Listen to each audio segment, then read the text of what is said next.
The point is that Israel feels under threat. I think the rockets are a desperate attack. Tell us this. Let's go back to what was on your...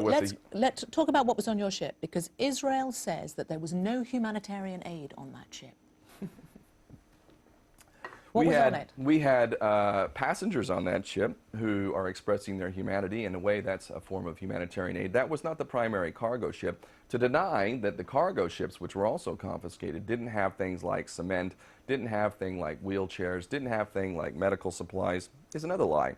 But that's just it. Israel just lies incessantly. So why not? If you wanted to get this human aid through to the people of Gaza, why not do what they said?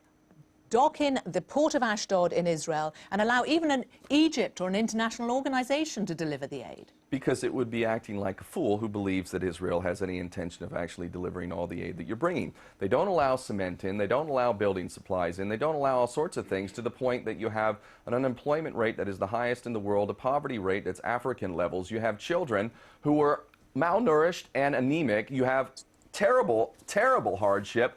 Obviously, Israel doesn't want to let all the supplies in there required. So when Israel conducts this inquiry that it is into what happened... It's a farce and a joke, and we all know that. Even though it has David Trimble and Ken Watkin on it, the Canadian and Well, Northern you discredit Ireland. yourself now, David Trimble, don't you?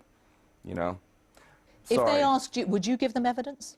Absolutely. I'm giving evidence right now. I have nothing to hide. Would you go back to Israel to give them evidence? I'm seriously considering that. Because you know what? There are thousands of political prisoners from Palestine, my brothers and sisters who I consider to be my family, who don't have the same opportunity that I do. They don't have that shining light on me. They don't have BBC interviewing me. Yet they're sitting there in prison, not having access to their family, and they're my brothers and sisters. So I'm thinking about it very, very seriously, even though I know there is no justice in Israel.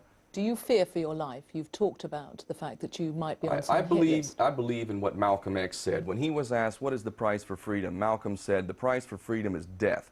And if you're not willing to pay that price, then don't use that word in your vocabulary. And did you think you were going to die? Did you think you were going to die when you were on the mavi marmara? No, I thought we need to defend this ship. We need to succeed in this mission. We need to end this blockade. That was what was running through my thoughts. You used to be a U.S. Marine. You've moved quite a long way from that. Thank God for that. You burnt your American passport. I renounced my U.S. citizenship formally because I do not agree to the terms of citizenship. I refuse to pay into a tax system that's being used to commit mass murder, war crimes, and crimes against humanity.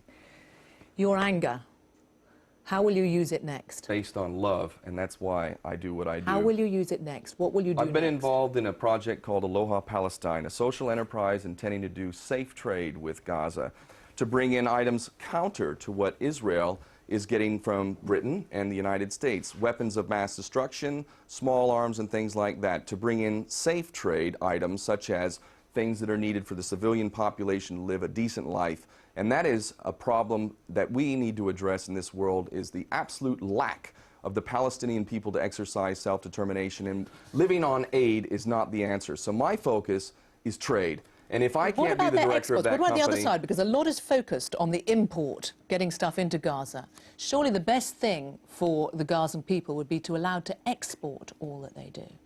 Yeah, and they have millions of carnations that they could be exporting, and they feed it to livestock because it's not allowed out.